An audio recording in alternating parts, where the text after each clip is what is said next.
Hey, it's Mike. I am not an investing guru. I'm an average guy sharing my investment journey on the internet. In today's video, we're discussing what your income investment using margin will look like in 10 years.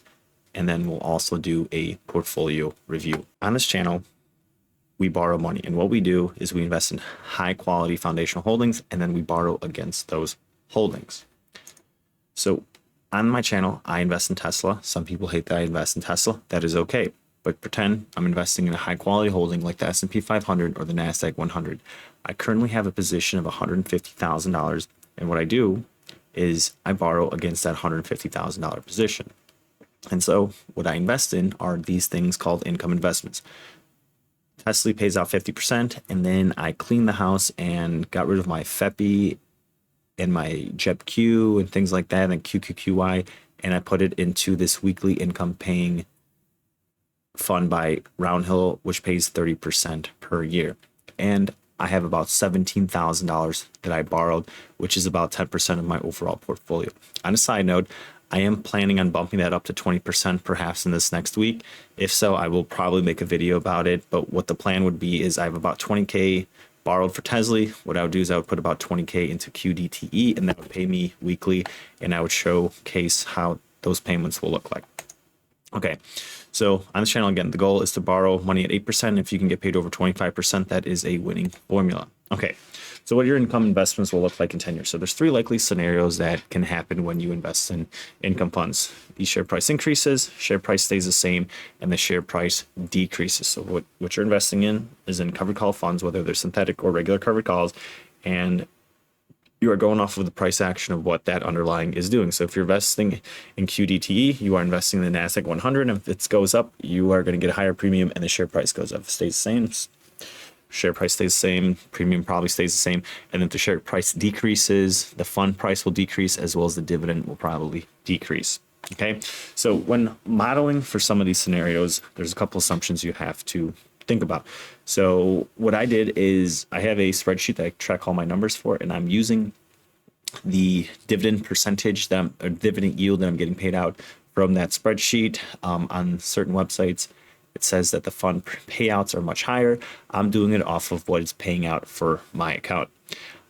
So that's assumption number one. We're going to be using my fund over here. Share price underlying increases, therefore more premium will be paid out. Now, there's something that you'll notice when I put some of these numbers in is I'm not necessarily modeling for dividend increases. It's quite difficult to actually model what the dividends will pay out. So what you do, the easiest thing to do is just take the last payment or just an average over the last 12 months and use that. And that's what I'm doing, which is about 30%.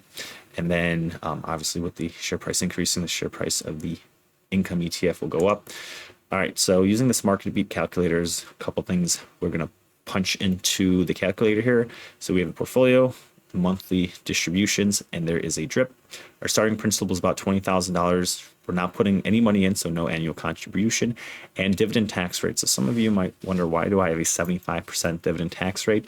And the best way to model the way that I do income investing is that I reinvest back 25% of the money, and by having a 75% tax rate, it will reinvest back the 25%. So if I had only a 30% tax rate, then it would reinvest 70% of the money back, and that's not what I'm doing. So I want to showcase what my portfolio would look like in the next 10 years, doing it the way that I'm doing, which I'll show in the spreadsheet later. This is nothing. And again, that 30% is from the calculations from the spreadsheet that I have been doing. And then annual dividend increases, again, very difficult to model moving forward, especially when sometimes premiums are higher, sometimes lower. So it's just better to model at zero and just keep it at 30%. And then when it comes to expected annual share price appreciation, I put that at 10%. Whether it's QDTE or in the yield max funds, if you read the prospectus, it says that they will put their call strikes at about out of the money. So yield max says like 5 to 15%, depending on how bullish that stock is. And then QDTE is trying to get some of that upside as well. So I believe that within a year, a fund like this could appreciate about 10%. So you could appreciate 5 to 15% a week, but I'm just doing it through the overall year. And then this is the actual payment. So share price going up, so therefore dividends are going to be going up too. So starting principal $20,000, fun thing to look at. After about 3 or 4 years, you would have gotten all your money back in dividends. And then after that point, it's gravy. So you can use that money for whatever you want. Annual dividends. So not only would you have investing in these income funds using margin, not only would you have principal increases, but also you'd have an increasing annual dividend yield. You're essentially getting a doubling of your income in 10 years, as well as almost a tripling of your principal. Very fun to look at. So this is, scenario number one, share price increasing. Moving on. So the price thing's same. So pretty much same setup here, same dividend here. And then the only difference is we have an expected annual share price of just 0. And again, the share price could oscillate up and down within a given year, but we're just going to say that the share price has stayed the same, and we're modeling for 10 years. So this is what it's going to look like. Share price still increases, dividend doubled, and then after about 3 or 4 years, you would have a totally paid off stream of income where you had to do absolutely nothing. Okay. And then the final scenario is price decreasing. And this is kind of where it gets interesting. So even with a minus 10% decrease, you're still getting paid over $34,000 in cash, and your principal increases. Now, the first couple of years, your principal does go down. The first 4 years, principal goes down, but then you still got your cumulative return in dividends. But then, because the share price keeps decreasing, all that income can buy more and more shares over time, and then it kind of equals out. So your principal increase as well as an annual dividend. Oops, wrong way.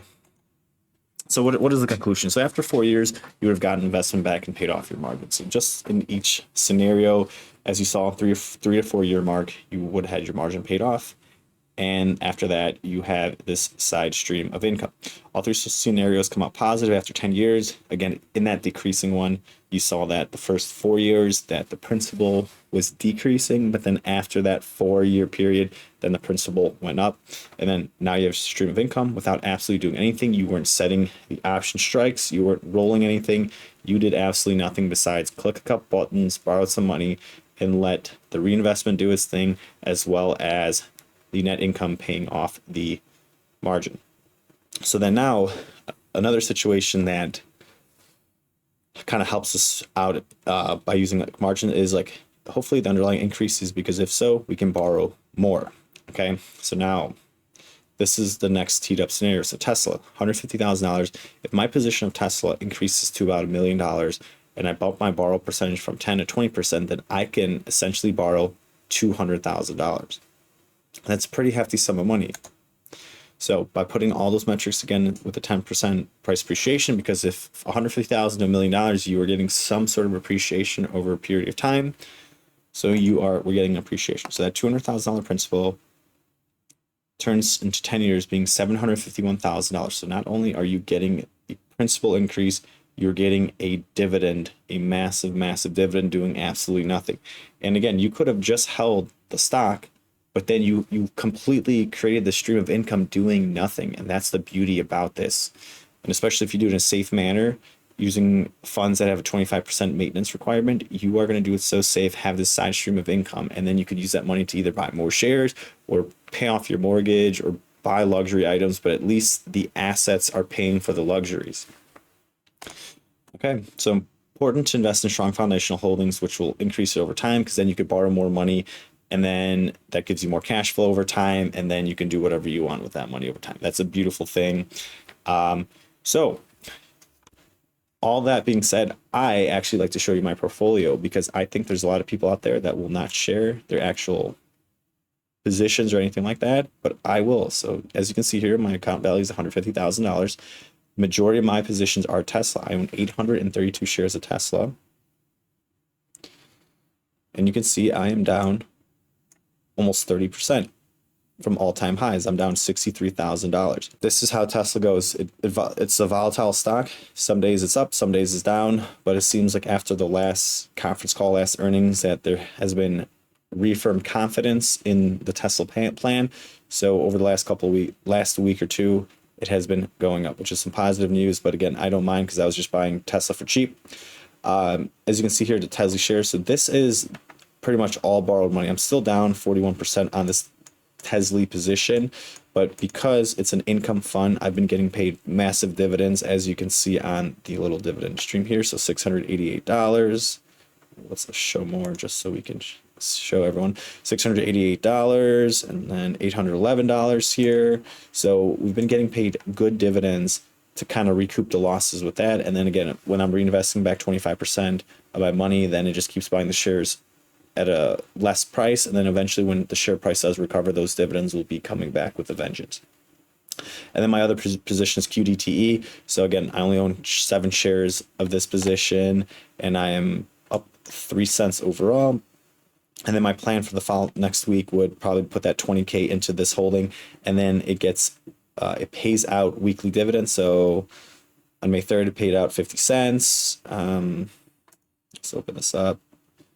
On the 30th, 67 cents. April 19th, 53 cents. So it pays out every single week. And so we'll see how that performs. And I think between the two, it will be a nice stream of income. With the two, with adding the extra 20K, I would be at about 20% overall portfolio and margin, which I still think is a safe value here. So if I go to the margin use, we bump that up to $20,000 more.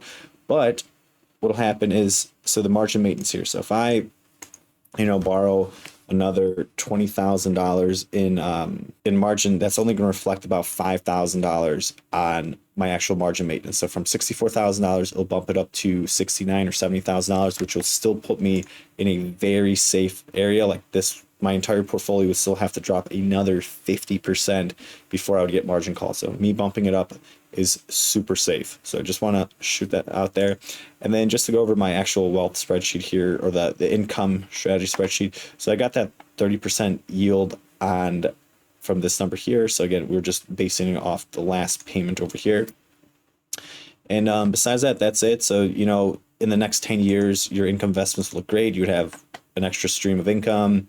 Principal would increase in each likely scenario. So I think these are pretty much winning scenarios. And if anyone has any questions about anything, definitely let me know. Like, I'm not an expert at investing, but I mean, just kind of going through these calculators and having discourse about it, I think it either will prove or disprove my position. But for the most part, I think borrowing money to make a side stream of income, even if it's 10 or 20% of your portfolio in 25% margin maintenance things, I think is a pretty good thing to add to anyone's portfolio. But again, I could be wrong. Anytime you add debt to your life, it increases risk. But if that risk could be mitigated in the appropriate forms and you get an income, I think it is an appropriate use of it. So I hope you all have a great day. Y'all take care, and then hopefully you learned something from this video. And if you have any questions, definitely reach out in the comments. If not, have a good one.